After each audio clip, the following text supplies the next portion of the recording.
Hey everybody, this is Miss Ramsey again, giving you your math lesson for the day. Today is April 29th. I hope everybody's doing well and that you're still ready to review some things in math. Monday we reviewed addition and subtraction, and yesterday we reviewed multiplying and dividing. So we're going to build off of that. So today's I can statement is I can solve a two-step word problem using any operation. Okay, so let's read it again. I can solve a two-step word problem using any operation. Okay, so we're definitely going to be focusing on this part right here where it says two-step word problem. If you have a two-step word problem, 2 steps means that there's going to be more than one thing that you're going to have to do to find the answer. Okay? And then this word operation. Operation in math, when we talk about that, we have 4 different operations that you could use. Add, subtract, multiply, or divide. Okay? So I'm going to write our word problem. And our word problem is going to be I have 8,124 pieces of candy, but I ate 7,697 pieces. Then I equally split the leftover candy with 6 friends. How many pieces of candy will each person get? Alright, so we got a long word problem here.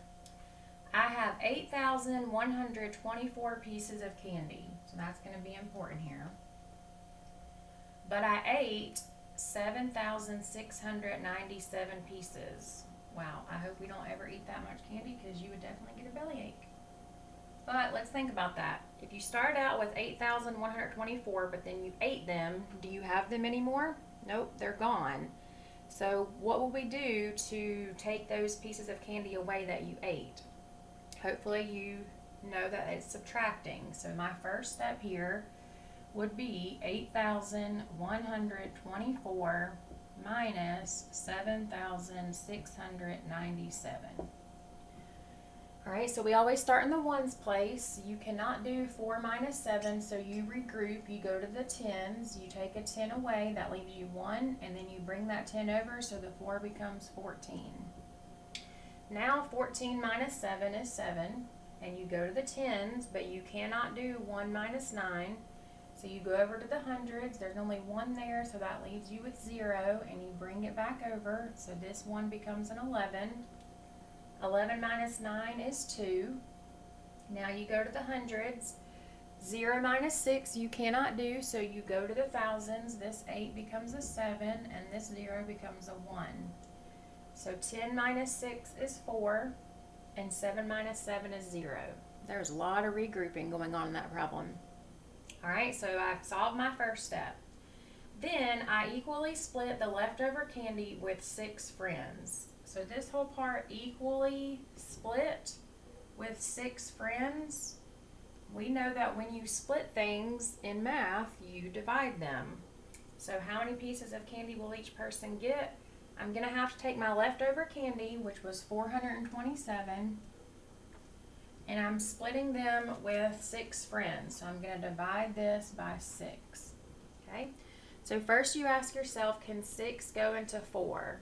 Nope, because 6 is bigger than 4.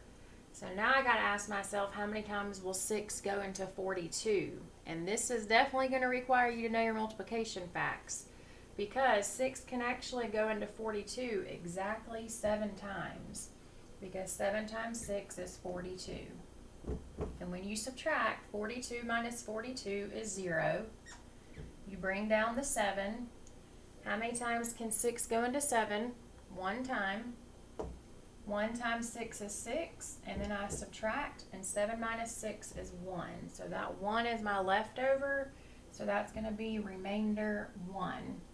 So when the question says, how many pieces of candy will each person get? Well, to be fair and everybody to get the exact same amount of candy, they would actually get 71 pieces, because that remainder 1 is a leftover, and it wouldn't be fair if you gave that to somebody. Okay? So make sure when you're working on these two-step word problems that you're really asking yourself, am I supposed to be adding, am I supposed to be subtracting, or am I multiplying or dividing? Okay? So take your time on your word problems, and I will see you tomorrow. Bye, guys.